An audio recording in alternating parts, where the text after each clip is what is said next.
Michael Woodford, your book, Exposure, How I Went from CEO to Whistleblower, is out this week. How should we refer to you in this interview? Should we call you a whistleblower, an ex-Olympus executive, the boldest business person in the UK? How do you like to be referred to? Michael. But if we're using an adjective to describe you, what would that be? You know, I was a businessman who discovered a fraud, and I mean, whistleblower, I never liked that term, you know, but I don't mind what people call me. Okay, it's on the front of your book, though. Yeah.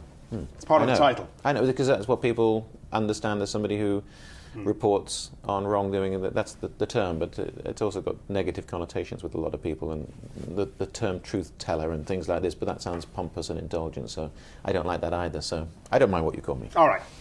I will call you Michael. Okay. Let's talk about the book. Was it a cathartic experience for you writing this thing? It was almost worse than the experience itself, because I didn't really turn my attention to writing the book until the beginning of June, and I'd promised Penguin to supply them 90,000 words by the end of July.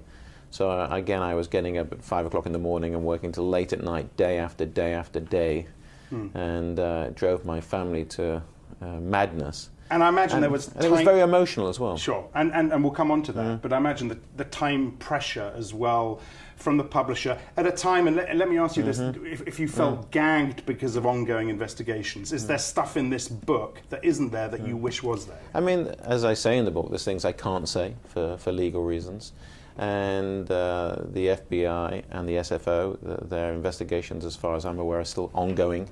And you know, it's very clear that there's certain things I couldn't say in case that compromised an investigation, but I still think I've been very candid and very honest.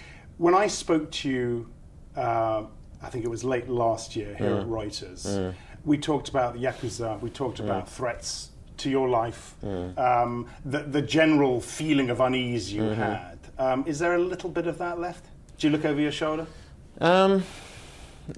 I've told my story, and if anyone wanted to hurt me, there'd be no logic now. You know, people know the story. It's been on the front pages of the Financial Times. Retribution? I don't think so. Again, there would be no purpose or to draw attention. I mean, we saw in Japan, didn't we, last month, that Tanaka, the Minister of Justice, who was responsible for the whole police system and the judicial system, had to resign because of links with the Yakuza. So I think, you know, that murky world is something which I think you should always be cautious and wary of. But I don't feel any particular risk now. Let's talk about corporate Japan. Clearly you think it's pretty dysfunctional. I imagine you think there's a lot more of this stuff out there as well in Japan. I think there's undoubtedly other Olympuses out there. I'm almost certain of it. A lot of large companies never mind the big four, but there's the second tier, third tier, they use small accountants. Why? As large, you know, conglomerates. But aside from a sort of unease that, you know, the figures you read in Japanese accounts are not always what they may appear, it's just the way that the businesses are operated. If you look this last 6 weeks, we've seen Sharp, Panasonic and Sony all delivering disastrous news. They can't change, they can't cut loss-making businesses. They just seem destined to be on this road to, you know, damnation. It's so sad. Can this company really move forward now? Can it really draw a line under all of this? I hope so. Do you think so? Again, I don't want to get into commenting about Olympus now. You know, I've left. You know, they didn't want me back. The institutional shareholders didn't want me back. Why they didn't want me back, we can speculate. But you know, I wish Olympus well, and I want it to move on. I still have a loyalty to the company and its people, and as I want to move on. Let's talk about what happens now with your life and your profession.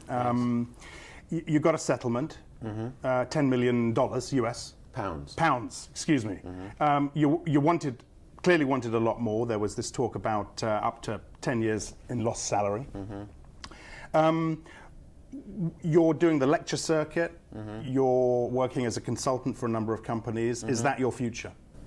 Yeah, I mean, I'm fortunate that from a financial point of view, you know, I'm not motivated by money. I live in the same house I did 30 years ago in Southend and Sea. I don't believe in inherited wealth. You know, I want to give it all away. And my passions are road safety and human rights. I mean, one of the things which this taught me, I was lucky I was lucky. So many whistleblowers end up in a very bad place, and I want to give it back. And I felt that before this happened, that I was fortunate to be a president of a company and have a nice family. But so a lot of my energy. You went for more money because you would have been able to give more to charity then, not to punish the other side. There was never to punish the other side in itself. I'm working crazy hours, but I get a lot of stimulus from it. But the monetary proceeds of the book and the film, if that's made, and the consultancy and the talking, will end up doing some good, real good. You mentioned the film. It's not a secret that you've this name Colin Firth has been thrown around to play you. You have to ask him, but Colin Firth has a full set of hair and he's slimmer than me. So I'm sure they could do something about that for the for the movie. A bald-headed, pot-bellied businessman. That's the sort of character you need to look for. But is he the kind of guy you would like to play you in this film? I'd be very happy if Colin Firth played me. Are there talks going on with film rights? There are. There are. But people. You can't say anything more. I spoke to one of your colleagues recently and told her the name of one company, but I haven't signed anything as yet.